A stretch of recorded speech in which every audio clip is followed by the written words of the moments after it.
शुक्र मनावा मैं दिल तो गावा माता जाके ये खबर सुनावा सुबह दा तारा जगत कपारा है मैनू मिलिया मैं नच नच गावा शुक्र मनावा मैं दिल तो गावा माता जाके।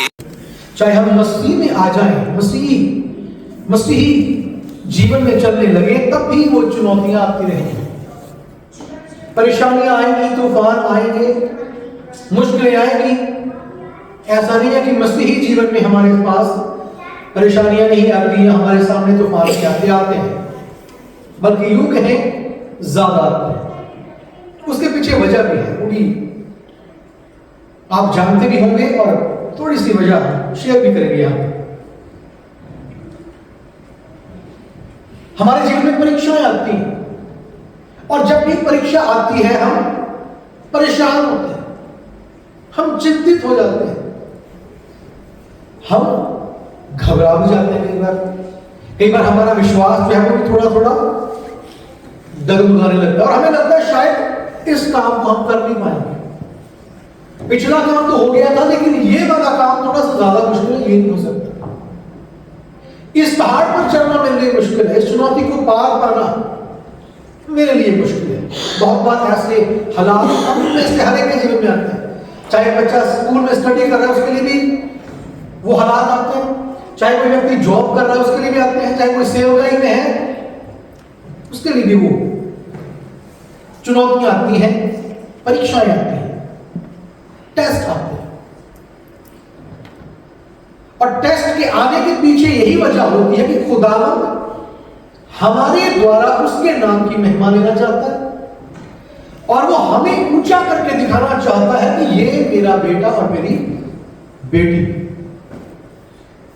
परीक्षा के आने के पीछे जो खुदा का मकसद है वो पॉजिटिव है, नेगेटिव नहीं। परीक्षा के आने के पीछे खुदावंद का मकसद हमें ऊंचा करना है, हमें चमकाना है, हमें संसार में दिखाना है, हमारे कोलीग्स के बीच में ऊंचा करना है, हमें संसार में गवाही के रूप में बनाना है। जरूर है कि आपके आगे परेशानियां और परीक्षाएं आएंगी, टेम्पटेशन नहीं, परीक्षा। हिंदी का तर्जुमा थोड़ा सा कई बार सेम ही कर देता है दोनों बातों को, टेम्पटेशन को भी और टेस्ट को भी। लेकिन टेस्ट जो है वो ऊंचा उठाने के लिए आता है, टेम्पटेशन गिराने के लिए आती है। शैतान का बाइबल में एक नाम है टेम्पटर, पढ़ा होगा। वो हमें टेम्प्ट करता है ताकि हमें गिरा सके। खुदा हमें परीक्षा में डालता है ताकि हमें बढ़ा सके, ऊंचा कर सके। दाऊद के जीवन में बहुत सी परीक्षाएं हैं, उसे भी बहुत बार लगा कि शायद हो नहीं पाएगा, अपने सिंहासन से उठकर उसे जंगलों में भागना पड़ा। लेकिन खुदा ने उसकी परीक्षाओं के बाद उसे ऊंचा किया, वो गिरा नहीं, खत्म नहीं हो गया, वो बड़ा वजनदार रहा। यूसुफ की आगे इतनी बड़ी परीक्षा आई, उसके भाई ने इसको मारने की कोशिश की जो फिर आखिर में बेच दिया और वहां से भी वो जेल में चला गया। एक के बाद एक परीक्षा उसके जीवन में आती है। खुदा ने उसे कहा कि मैं तुझे ऊंचा करूंगा, तुझे चमकाऊंगा, तेरे सामने लोग झुकेंगे, लेकिन वो खुद जेल में पहुंच गया। परीक्षा बहुत बड़ी थी, लेकिन खुदा ने उस परीक्षा के बाद उसे बदनाम नहीं कर दिया, उसे गिरा नहीं दिया, उसकी लाइफ को खत्म नहीं कर दिया। लेकिन जब वो निकला जेल से तो वो उस देश का सबसे ऊंचा हाकिम बना। दानियल के आगे परीक्षा आई, शद्रक मेशक अबेदनगो के आगे परीक्षा आई।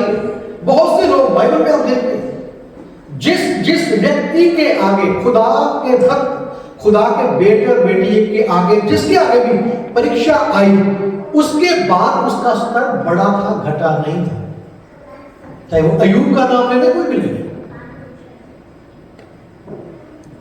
और आप और मैं जब खुदा के बेटे बेटी हैं तो हमारे जीवन में जब परीक्षाएं आती हैं, हमारा टेस्ट होता है, तो इसीलिए होता है ताकि हम ऊंचे उठे, हम आगे बढ़े, हमें देख के लोग कहें वाह ये है खुदा के बंदे। तूफानों में से आगे निकल जाते हैं। तूफान तो बहुत से लोगों के सामने आए थे, लेकिन जब चेलों के सामने तूफान आया तो बाइबल उसकी गवाही देती है कि वो उन लहरों के बीच में डूब नहीं गए, वो लहरों को पार करके समंदर के या झील के दूसरे किनारे पहुंच गए।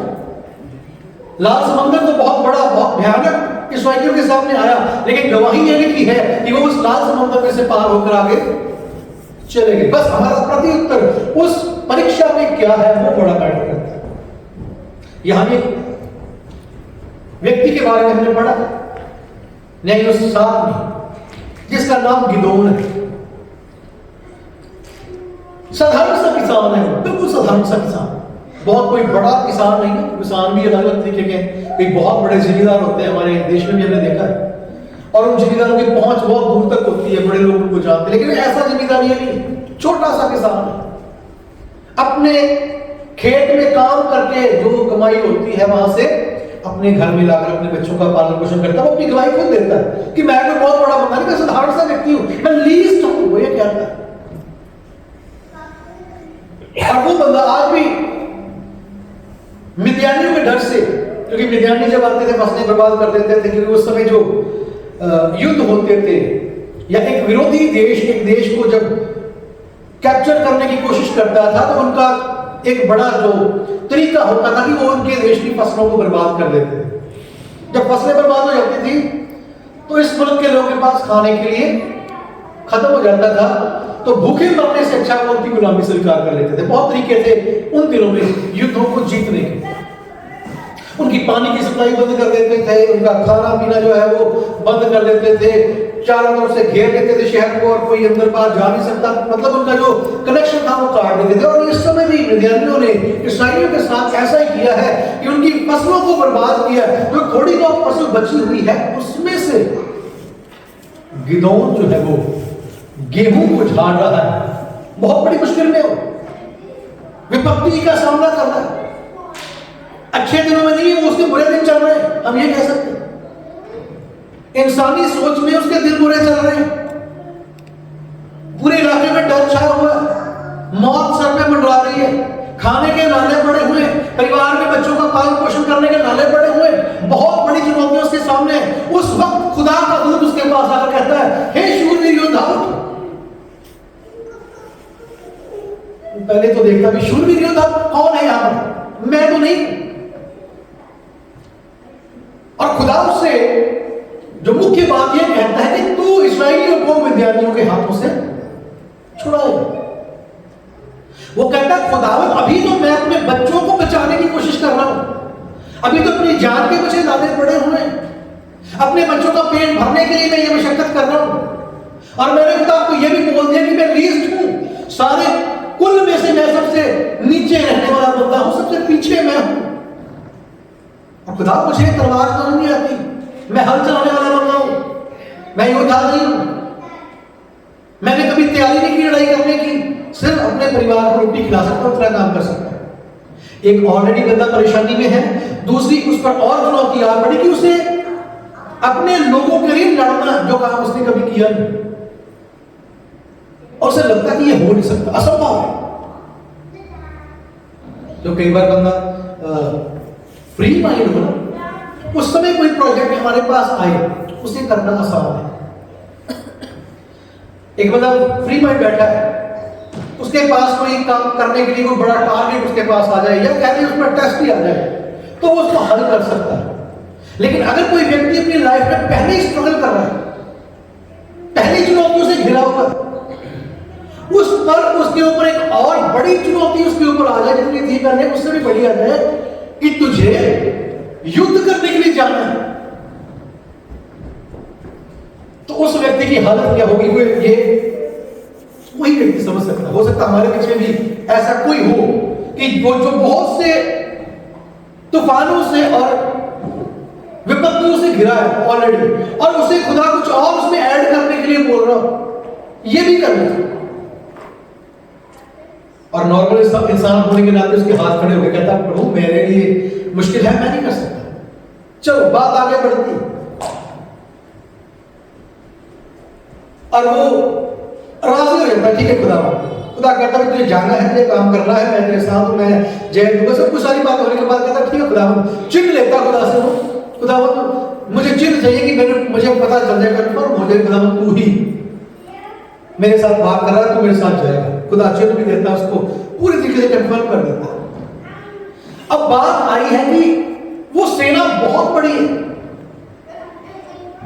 उस सेना में जो सैनिक हैं उनकी गिनती लिखी हुई है 1,35,000 सैनिक हैं। 1,35,000 अगर एक बार में आदमी हमने देखना हो तो मतलब एक अद्भुत सा नजारा होगा। बहुत बड़े इलाके में वो फैले हुए हैं और उनके बारे में लिखा कि उनके ऊंट जो है वो रेत की बालू के समान, रेत की किनके जैसे होते हैं ना, समंदर की रेत जैसे होती, वैसे उनके ऊंट दिखाई दे रहे हैं। बहुत बड़ी सेना है। और इनके पास कितने सैनिक हैं? ईसाइयों के पास कितने हैं? 300 नहीं, पहले स्टार्टिंग में ईसाइयों के पास 32,000 सिपाही एक तरफ है और 1,35,000 एक तरफ। युद्ध होने लगा और जब इनको कोई देखता भी ये 32,000 1,35,000 से लड़ने के लिए जाएंगे, गिदोन ने सोचा कभी बहुत बड़ा फर्क है, इधर 1,35,000 है, ऊंट बहुत है, हथियार बहुत है उनके पास, बड़ी जो है वो तैयार आर्मी है वो, और हम तो 32,000 लोग हैं। खुदा उसे कहता है इससे पहले कि तुम इतने लोग जो है वो युद्ध करने के बारे में विचार करो, मैं तुमसे कहना चाहता हूं गिदोन इनसे कहने इनमें से जितने डरते हैं वो वापस चले जाए। इस्राएलियों का युद्ध करने का तरीका है, अगर किसी की नई शादी हुई हो उसको युद्ध में नहीं ले जाया जाता। अगर किसी ने कोई नया काम शुरू किया हो उसको युद्ध में नहीं ले जाया जाता।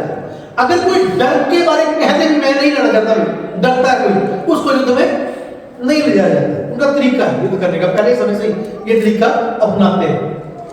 जब उसने ये अनाउंसमेंट की कि जितने बंदे वापस जाना चाहते हैं, अगर वो डरता है इतनी बड़ी आर्मी के सामने जाने के लिए, इतने बड़े खतरनाक माहौल में जाने से कोई डरता, वो वापस चला जाए। कितने वापस गए? 20,000 वापस चले गए। 22,000 लोग वापस चले गए। 32 में से 22,000 वापस चले गए। कितने रह गए? 10,000। अब गिदोन के लिए चैलेंज बढ़ गया। पहले 32,000 थे, अगर 32,000 1,35,000 की आर्मी के साथ लड़ते हैं तो उसका मतलब एक बंदे को 4 बंदों से लड़ना पड़ेगा। एक व्यक्ति को, एक सिपाही को मिदियानियों के 4 सिपाहियों से मुकाबला करना पड़ेगा। मुश्किल है कितना, लेकिन फिर भी जो बंदा सोच सकता भाई 4 बंदों के साथ ठीक है, इस्राएली थोड़े से तगड़े हैं तो चलो कर लेंगे, 4 बंदों को एक बंदा संभाल लेगा। लेकिन 22,000 वापस चले गए। 22,000 जब वापस गए तो लगभग जब 10,000 रह गए उनके पास, अब 10,000 बंदा 1,35,000 के साथ लड़ेगा तो लगभग एक व्यक्ति को 13 लोगों के साथ लड़ना पड़ेगा। मान लीजिए मिस्टर सुनील के जैसे बंदे हैं 13 खड़े और मुझे इनके साथ लड़ना पड़ जाए तो कोई भी नहीं कह सकता मैं जीत जाऊंगा। क्या सकता? कोई नहीं जीत सकता, कोई कहीं ना कहीं नहीं जीता जा सकता। एक सिपाही ने 13 सिपाहियों के साथ लड़ना है। 13 सिपाही अगर उसको घेर लेंगे तो किस किस को मारेगा? जो पीछे वाला वो भी उसको मार सकता है, इधर वाला भी मार सकता है, उसके तो 2 ही हाथ हैं। युद्ध में जीत पाना मुश्किल लगता जा रहा है। पहले तो 4 व्यक्तियों के साथ लड़ना था, अब एक सिपाही ने कितनों के साथ लड़ना है? 13 के साथ। अभी चैलेंज और बढ़ेगा। कई बार हमारे जीवन में ऐसी परीक्षाएं आती हैं जब चैलेंज जो है वो और ज्यादा मुश्किल होता जाता है और हमें लगता है ये हो ही नहीं सकता। गिदोन को भी लगता होगा प्रभु पहले 22,000 चले गए, कम रह गए। खुदा कहता अभी भी ज्यादा है बंदे, अभी इनको पानी पीने के लिए लेके चलो। वहां पर एक सोता है, वहां पानी पिएंगे, चलो। पानी पीते पीते खुदा कहता मैं इनको छांटूंगा। इनके पानी पीने के तरीके से ही मैं कुछ को अलग कर दूंगा, कुछ को वापस भेज दूंगा। चलो पानी पीना जी, वहां पर सोते हुए चले। खुदा ने कहा जो जीभ से चपड़ चपड़ कर पानी पिए और वर्ड वहां पर यूज हुआ, किस जानवर का नाम लिया है जिसको हम कह नहीं सकते भी हमारी तुलना कर दी जाए उसके साथ? कुत्ते का नाम लिया खुदा ने। खुदा कहता है जो जीभ से चपड़ चपड़ कर कुत्ते के समान पानी पिए उनको अलग कर ले, और जो घुटने टेक कर नॉर्मल तरीके से पानी पिए उनको अलग कर ले। अलग हुई, दो टोलियां बन गई। टोलियों में फिर बहुत फर्क है। एक तरफ 9700 लोग हैं, 9700 एक तरफ है और 300 एक तरफ है। खुदा कहता है कि ये जो 300 हैं इनको लेकर तू युद्ध करने के लिए जा। 9700 और चले गए। अब जो नंबरिंग ऐसे बनती है कि एक व्यक्ति को 450 सिपाहियों के साथ लड़ना पड़ेगा। एक इस्राएली सिपाही को 450 मिद्यानियों के साथ लड़ाई करनी पड़ेगी, फिर युद्ध जीत सकते हैं। मतलब इंसानी तौर पर जो है वो चैलेंज इतना बड़ा हो चुका कि युद्ध जीता नहीं जा सकता। अभी जो 9700 वापस गए होंगे ये पक्का सोचते होंगे कि अब इनकी जाकर वहां पर कब्रें पूरे हम खोद लेते हैं, ये सारे के सारे मारे जाएंगे। बिल्कुल यही सोचा होगा। बाइबल में खुदा ने कई जंतुओं के साथ, कई जानवरों के साथ कई बार हमें उनसे सीखने के लिए बोला, उनसे तुलना की। जैसे जब हमारी बाज के साथ तुलना होती है तो बड़े खुश होते हैं, उकाब के साथ तुलना हो ना खुश होते हैं, क्योंकि वो एक अच्छा पक्षी है, पक्षियों का राजा है वो, और उसका उड़ना उस तरह नहीं जाएगी। उसमें क्या क्वालिटीज हमको आपको पता होगा। उसकी क्वालिटीज को देखकर हमें लगता है कि वाह, उकाब के साथ खुदा ने तुलना की, जबरदस्त बात है। खुदा शेर के साथ तुलना कर देता हमारी, क्योंकि वो बब्बर शेर है तो हम उसकी संतान है, शेर के साथ तुलना कर देता, हमें अच्छा लगता है। एक जब खुदा कहता सांप के जैसे चतुर बन जाओ। सांप नहीं बनना, वो कहता सांप के जैसे चतुर, सांप की चतुराई लेनी है और कबूतर का बुरा मन लेना है। भेड़ की नम्रता, दीनता, वफादारी लेनी है। और कुत्ते का जिक्र है हमारा कि कुत्ते के समान जो पानी पीते हैं। ज्यादा डिटेल में नहीं जाएंगे, हम कुत्ते की टाइम हमारे पास लिमिट थोड़ी सी, उसके बारे में बात करते हैं। कुत्ता वो जानवर है जो अपने स्वामी के लिए जो कुछ भी करता है अपने स्वामी के लिए करता है। कुत्ता वो जानवर है जो खुद क्रेडिट नहीं लेना चाहता, रात और दिन जागकर जो उसकी जिम्मेवारी है उसको पूरा करता है। कुत्ता वो जानवर है, उसका मालिक उसको खिलाता है, उसी खाने की बदौलत या वजह से वो सारी उम्र अपने मालिक के आगे पीछे रहता है, उसका कर्जदार अपने आप को समझता है। कुत्ता वो जानवर है जो अपने स्वामी को दगा नहीं देता।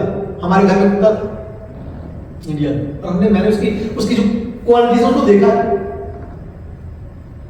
हमारे घर में एक छोटा बच्चा था, और अगर वो अकेला बच्चा, अगर तो उस बच्चे के पास सभी तो ठीक है, वो कुत्ता घूमता रहेगा। लेकिन अगर वो बच्चा कभी भी अकेला हुआ, अपने कमरे में अकेला पड़ा, कुत्ता देख लेता था कि वो बच्चा अकेला है, वो उसके पास जाकर बैठ जाता। उसको पता था कि ये मेरे मालिक का बच्चा है, मुझे इसको संभालना, मेरी जिम्मेवारी है इसको प्रोटेक्ट करने की। बहुत सी क्वालिटीज है। खुदा कहता है जो कुत्ते के समान चपड़ चपड़ कर पानी पिए, जो वफादारी के साथ आगे बढ़ने के लिए तैयार है अपनी लाइफ में, जो इस युद्ध का क्रेडिट खुद ना लेकर मुझे जय जयकार देने के लिए तैयार है। जब युद्ध हुआ तो उन्होंने सबसे पहले यहोवा का नाम लिया। यहोवा की तलवार, जो मेरा नाम ऊंचा करने के लिए तैयार है, जो मेरे लिए युद्ध करने के लिए तैयार है, जो वफादारी के साथ इस काम के लिए आगे बढ़ने के लिए तैयार है, उसको साथ में ले ले। बाकी जो अपने लिए अपने बारे में सोचते उनको वापस भेज दे, डरपोकों को भी वापस भेज दे, जो पीछे देखता है हाथ पे हाथ रख के उसको भी वापस भेज दे। जब खुदा के साथ हम चलते हैं, खुदा कुछ चाहता है, हमारे करेक्टर से चाहता है, कुछ हमारी लाइफ से कुछ चाहता है। वो चाहता है कि हम आगे बढ़ते हैं तो हम कहीं पर भी, तभी तो मैं के आत्मा को खत्म करने की जरूरत है। और उसे तो कहता है मैं मर चुका हूं। अगर हम मैं लेकर किसी भी काम को करने के लिए, चाहे वो खुदा का काम ही हो, अगर मैं खुदा का काम करने के लिए जा रहा हूं लेकिन मेरे अंदर मैं है, मैं ये चाहता हूं कि इसका क्रेडिट मुझे मिले, तो मैं खुदा के लायक नहीं। भी आते हैं, यहीं तक अगर बात आ जाए, चर्च भी अगर आते हैं और उसके लिए मैं ये सोचूं कि मैं चर्च आया हूं, मैंने अपना टाइम निकाला है, मैंने खुदा के लिए कुछ कर दिया है, तो मेरी भक्ति, मेरी आराधना और मेरा यहां पर वर्चस्व होना वो सब बेकार है। अगर मैं ये सोचूं कि मुझे खुदा ने प्रिविलेज दी है, मुझे मौका मिलता संडे की मैं अपने खुदा की हजूरी में जा सकूं, मुझे मौका मिलता कि मैं खुदा के रास्तबाजों के झुंड में बैठ सकूं, मुझे मौका मिलता कि अपनी जुबान से जाकर मैं कुछ खुदा के लिए उसकी भलाई के लिए बोल सकूं, उसके लिए गा सकूं, उसका प्रचार सुना सकूं। अगर मैं ये समझता हूं कि ये मेरे लिए प्रिविलेज है, मैं इस योग्य नहीं, उसने मुझे इस युग में आगे किया, तो उस बंदे को वो पसंद करता है जो अपनी मैं को खत्म करे। आगे भी चलते हैं, फटाफट से बढ़ते हैं, टाइम बहुत तेजी से जा रहा है। खुदा ने कहा 300 को ले लेता है, बाकी को वापस भेज देता है। अब युद्ध में जाने के लिए उनके पास तलवारें चाहिए, उनके पास भाले चाहिए, उनके पास तीर कमान चाहिए, उनके पास पूरे शस्त्र वस्त्र चाहिए, क्योंकि आगे सेना बहुत बड़ी है। 450 सिपाही के साथ एक बंदे को लड़ना, तो तैयारी ज्यादा स्ट्रांग होनी चाहिए। ऐसे कपड़े होने चाहिए कि जब भाले भी उनमें लगे, तीर मारे जाए तो अंदर ना चले जाए। ये 450 व्यक्ति के साथ लड़ना कोई खलाजी का काम नहीं, बहुत मुश्किल बात है। और खुदा को कहता भी अब शस्त्र वस्त्र लेने का टाइम आ गया, वो भी ले लो, और वो वहां पर लिखे हुए शस्त्र वस्त्र। खुदा कहता है शस्त्र वस्त्र तुम्हारे हैं, सबसे पहले अपने हाथ में एक तुरही ले लो, एक ट्रम्पेट ले लो, नरसिंगा, हिंदी का लफ्ज नरसिंगा ले लो। अब नरसिंगा जो लिया जाना और नरसिंगे का बजाया जाना, इसके भी बहुत अलग अलग मतलब है बाइबल में। अलग अलग नरसिंगा अलग अलग समय पर अलग अलग तरीके से बजाया जाता था। ठीक है, ये युद्ध में जा रहे हैं, तो जो नरसिंगा इनके लिए यूज हुआ वो नरसिंगा था जो जीतने के बाद बजाया जाता है।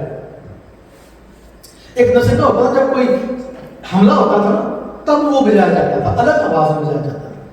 लेकिन ये जो नरसिंगा इनके पास है, 300 लोग और 300 नरसिंगे,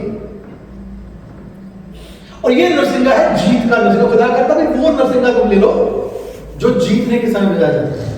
बड़ी कमाल की बात है, युद्ध अभी शुरू नहीं हुआ और खुदा कहता है जीतने वाला नरसिंगा लेना और वही बजाना। दूसरी चीज खुदा ने कहा इनसे लेने के लिए तुम एक घड़ा ले लो, पिक्चर। भैया कोई कमाल की थोड़ी गाने लगे, भाई साहब भी घड़े ले लो और ये गाने ले लो, तुरिया ले लो, कोई कंपटीशन में गाने जाने का, ये तो लड़ाई है प्रभु। ये कैसे साथ बाजा हमें तेरे लड़ाई के लिए। खुदा कहता है एक नरसिंगा ले ले, दूसरा अपने साथ पिक्चर ले लो, घड़ा ले लो, और वो खाली होना चाहिए। और तीसरी चीज उन घड़ों के अंदर मशाल होनी चाहिए। मशाल कहां होनी चाहिए? घड़े के अंदर, बाहर नहीं होनी चाहिए। हमने पढ़ लिया इस बात। एक उनके पास नरसिंगा हो, एक उनके पास खाली घड़ा हो, और तीसरी बात उनके पास एक मशाल। अगर हम थोड़ा सा पीछे चले जाए, आखिरी आयत में चले जाए 7 अध्याय की, तो वहां पर एक और चीज उन्होंने साथ ली थी, और वो था खाने के लिए भोजन। खाने के लिए भोजन आखिरी आयत में वो साथ लेकर जाते हैं। अब इनके बारे में थोड़ा सा जिक्र करते हैं, उसके बाद हम आगे चलते हैं। खाने की चीज जो है एक सैनिक के लिए वो जरूरी है कि भूखे पेट वो युद्ध नहीं कर पाएंगे। ज्यादा देर वो भूखे हैं तो रह नहीं पाएंगे, ठहर नहीं पाएंगे, कमजोर हो जाएंगे, लड़ नहीं पाएंगे और हार जाएंगे। अपने साथ उन्होंने भोजन सामग्री ली। ये भोजन सामग्री एक योद्धा के पास, जब आप और मैं इस संसार में तूफानों का सामना करते हैं, परीक्षाओं में से होकर चलते हैं, अगर ये भोजन हमारे पास नहीं, इनफ नहीं है, एक बार गुजारे तो एक आधी रोटी ली है ना, एक आधी रोटी से बात नहीं। अगर ये भोजन मेरे अंदर पूरा नहीं भरा, इसका निचोड़, इसके नरिशमेंट, इसके न्यूट्रिएंट्स मेरी लाइफ में नहीं है, तो मैं युद्ध में जाने और लड़ने से अयोग्य हूं। अयोग्यों में जा सकता हूं, बगैर खाना खाए वो जा सकते थे, लेकिन उसका असर थोड़ा सा आगे जाकर पता चल रहा था।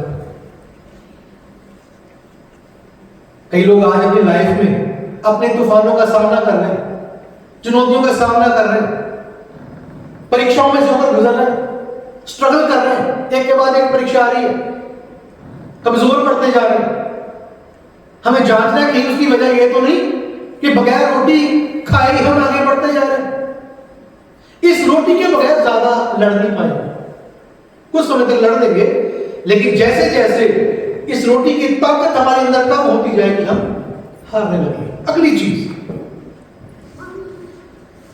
एक नरसिंगा लेना है तुमने, एक तुरही लेनी है।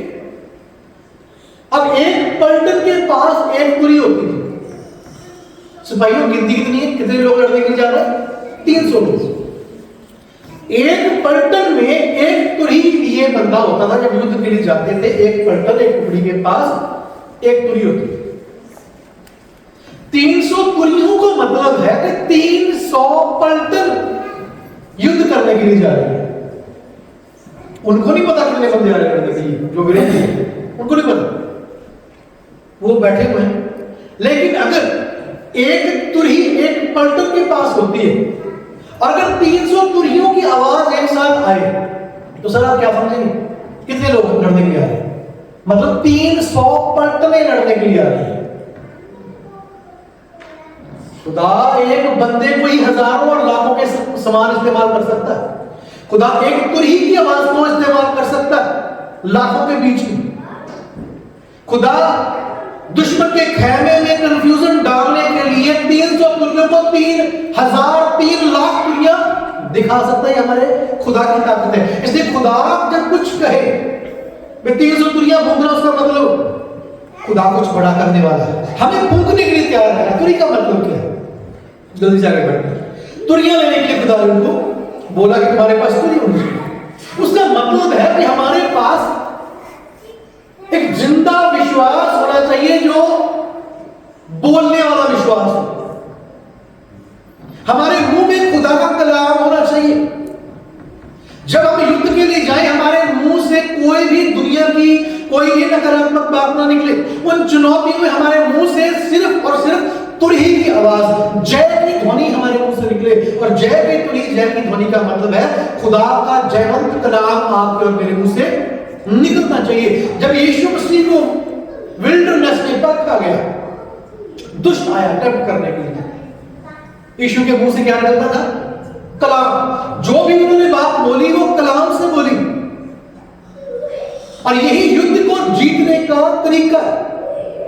दुश्मन चाहे कितना भी भयानक क्यों ना दिखे, दुश्मन कितना भी सामर्थ्य क्यों ना हो, लेकिन अगर हम खुदा के कलाम की घोषणा उस युद्ध में कर दें, तो हो ही नहीं सकता कि आप युद्ध हार जाए। चाहे आप एक बंदा ही 1,35,000 लड़ने जा रहा है, आप युद्ध नहीं हार सकते। अगर हमने वो जयवंत कलाम, वो जयवंत तुरही अपने मुंह से विश्वास के द्वारा फूंक दी है। कभी भी आप ऐसी चुनौतियों में आए, कभी भी परेशानियां आए, कभी भी परीक्षाओं का सामना हो, अपने मुंह से हमेशा जय की आवाज, जय की ध्वनि निकालना। चाहे आपको युद्ध हरता हो, आप हारते हुए लग रहे हो, फिर भी आपके मुंह से जय की आवाज ही निकलनी चाहिए। ये खुदा कहता है कि वो खुदा कलाम ये कहता है कि वो हमें जय के उत्सव में लिए फिरने वाला खुदा है। हार नहीं सकते हम। युद्ध कैसा भी क्यों ना हो, आप जीतेंगे। उसके लिए पहली कड़ी जब हम युद्ध के लिए जाते हैं वो ये है, कलाम हमारे अंदर होना चाहिए, और उसके साथ हमारे अंदर से वो कलाम निकलना चाहिए। जो हमारे अंदर है वही बाहर निकलता है। मन की बढ़ती जो अंदर भरा हुआ वही बाहर निकलता है। अगर हमारे अंदर ये कलाम भरा, रोटी भरी है, तो जब ये तुरही फूंकी जाएगी, वो ही रोटी बाहर आएगी। और दुष्ट जान जाएगा, दुश्मन जान जाएगा कि ये कोई आम बंदा नहीं है, ये एक व्यक्ति ही करोड़ों की सेना को हराने की ताकत रखता है। इसलिए खुदा ने कहा कि तुम्हारे पास एक तुरही होनी चाहिए। दूसरा, खाली घड़ा, भरा होना चाहिए, खाली घड़ा। एक बार हम सोचे कि युद्ध है, चलो भरा हुआ घड़ा ले जाते हैं, वो खुदा के साथ सिस्टम फिट नहीं बैठता। एक छोटी सी कहानी लंबी है, एक छोटी करके सबको शायद सुनाई भी है मैंने आपको। 2 कीड़े थे, गोबर में रहने वाले कीड़े। सुनाइए कहानी, आपको नहीं सुनाई? गोबर में रहने वाले, शॉर्ट करके सुनाऊंगा। गोबर में दो कीड़े थे और एक कीड़े ने सोचा कि यार क्या सारी जिंदगी गोबर खाते हुए तो जाएगी, तो उसने चलो वहां से निकलकर अपनी लाइफ में थोड़ा सा खोजने की कोशिश की और खोजते खोजते बगीचे में चला गया, गार्डन में गया, बड़े फूल थे और वो जैसे एक फूल में बैठा और उसने उसके बीच में मुंह डाला और उसको इतना अमृत उसके मुंह में आ गया, कहता कमाल हो गई, मैं सारी जिंदगी वहां गोबर में बैठा, यहाँ का अमृत है।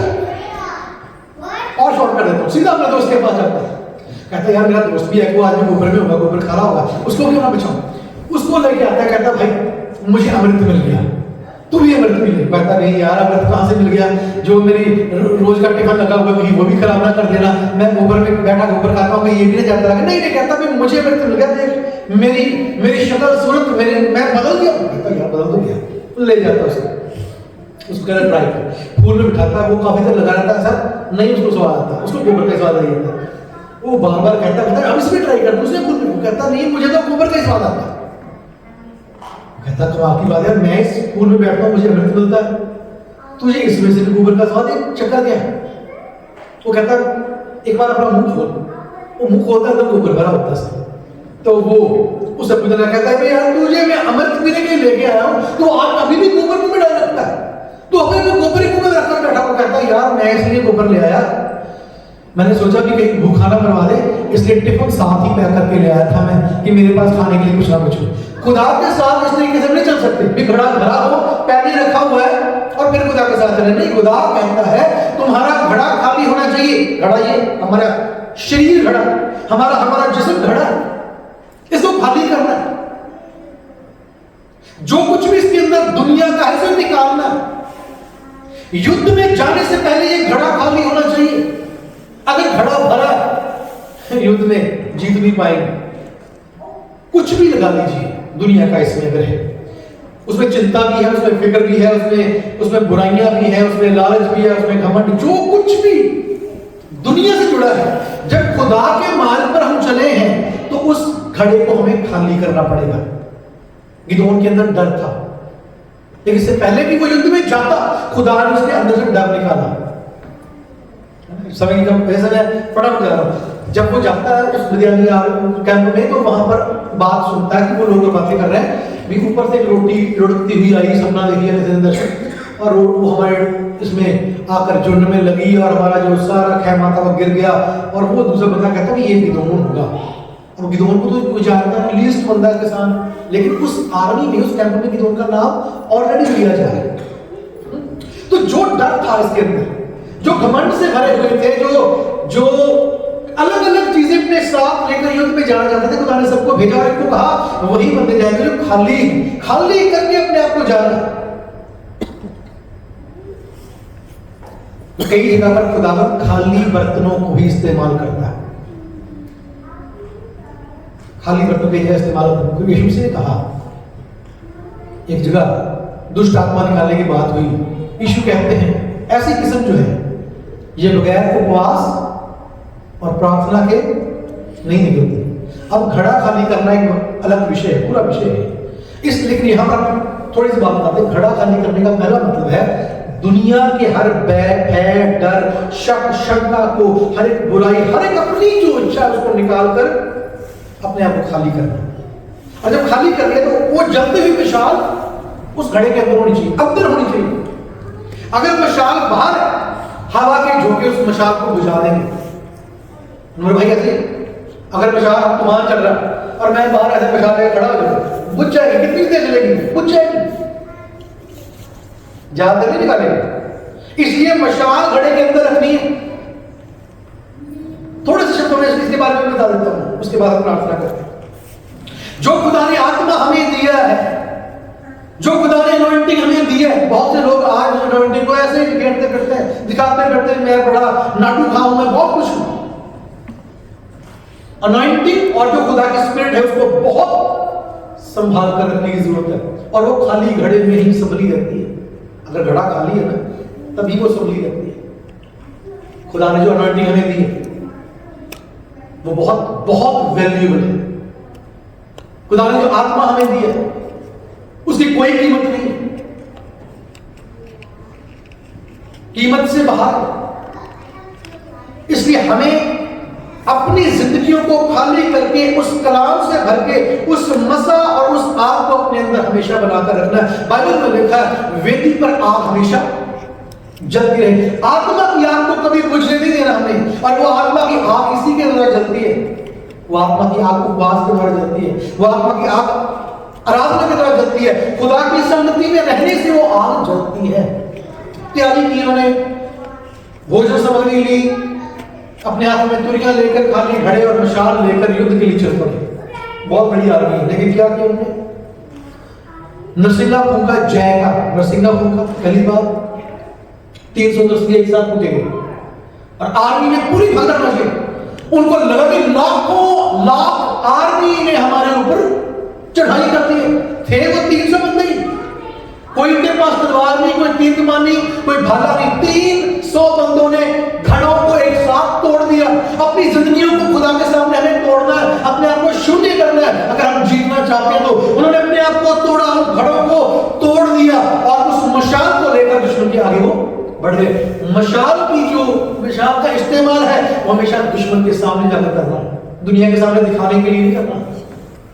जो हमारे पास है उसे संसार में दिखाने के लिए कभी इस्तेमाल ना करें, लेकिन जब युद्ध में हम आगे बढ़ते हैं और दुश्मन से हमारा सामना होता है, तब उसके सामने वो आग, वो मशाल दिखानी है कि आप कौन है। आपकी आग और मशाल को देखकर वो जान जाएगा कि आप कौन है।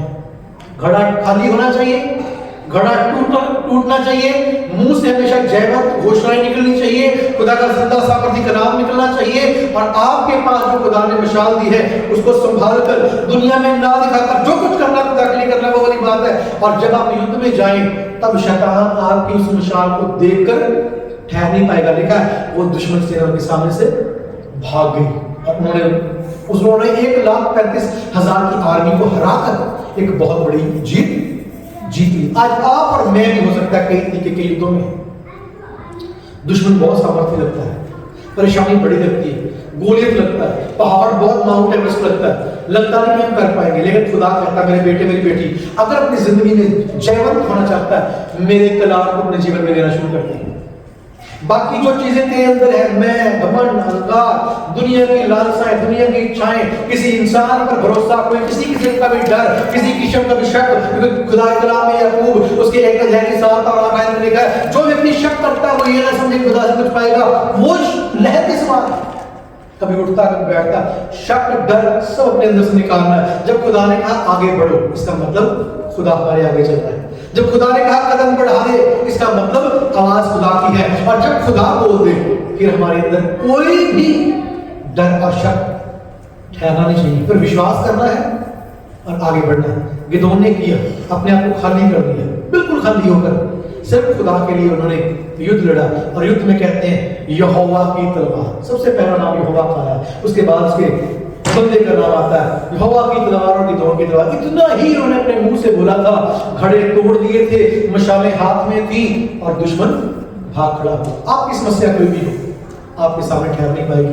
बस हमारे पास हमारी जिंदगी में कलाम, उसके साथ हमारे पास नरसिंह का खाली घड़ा और मशाल होनी चाहिए। कोई भी चुनौती आप जयवंत होंगे, चाहे 1,35,000 से भी ज्यादा सेना हो, पूरी दुष्ट की आर्मी लूसीफर साथ होकर आपके खिलाफ युद्ध करने में लड़ा हो, लेकिन अगर ये चीजें लेकर हम आगे बढ़ रहे हैं, जीत आपकी है, जय आपकी है। आइए हम प्रार्थना करें। जिंदा खुदावंद हम आपका धन्यवाद करते हैं क्योंकि ये कलाम आपका है और आपने अपने लोगों से खुदावंद एक बार फिर से बात की और ये कहा है, बताया कि लाइफ में किस तरीके की भी चुनौतियों का ये सामना कर रहे हैं। घबराना नहीं, डरना नहीं, अपने आप को खाली करना है, आपके कलाम को अपने जीवन में धारण करना है और विश्वास की घोषणाएं करते हुए, आपके कलाम को अपने मुंह से बोलते हुए, अपने आप को बिल्कुल शून्य करते हुए, तोड़ ही देते हुए, खुदावंद हमें आपके रूह की आग के द्वारा, आपके कलाम की आग के द्वारा, आपके मसा के साथ आगे बढ़ना है। तो यहां पर जितने बैठे हैं सब आपके मसा किए हुए हैं। आपने जब बुलाया इनको खुदावंद मसा के तेल से अभिषेक किया हुआ है और खुदावंद दुष्ट जानता है कि इनके पास वो मशालें होने पाएगी, इनकी मशालें, हम सब की मशालें हमेशा जलती रहे ताकि हर युद्ध में आपके लोग जयवंत होकर आपकी महिमा का और खुद के उत्थान का कारण बनते जाए। सारा आदर आपके नाम को मिले। प्रभु यीशु आपके जिंदा और तुल्य नाम से इस प्रार्थना को मांगते हैं, आमीन। खुदा हम प्रार्थना करते हैं अब आपके लोग इस हफ्ते के लिए प्रभु दुनिया के कामों के लिए अपनी जिम्मेवारियों को पूरा करने की जाए। आप इनके साथ होना और ये हफ्ता एक जय का हफ्ता, बड़ी गवाही का हफ्ता। प्रभु यीशु आपके नाम से प्रार्थना को मांगते हैं, आमीन। हमारे प्रभु यीशु मसीह का फजल, खुदा बाप की मोहब्बत, आखिर की रफाकत और शराकत हमें से हर एक के साथ, तमाम मुकद्दसों के साथ जो संसार में जगह जगह रहते हैं, अब से लेकर प्रभु यीशु मसीह की आमद तक होती है, आमीन। खुदा आप सबको बड़ी बरकत दे, सबको जय मसीह।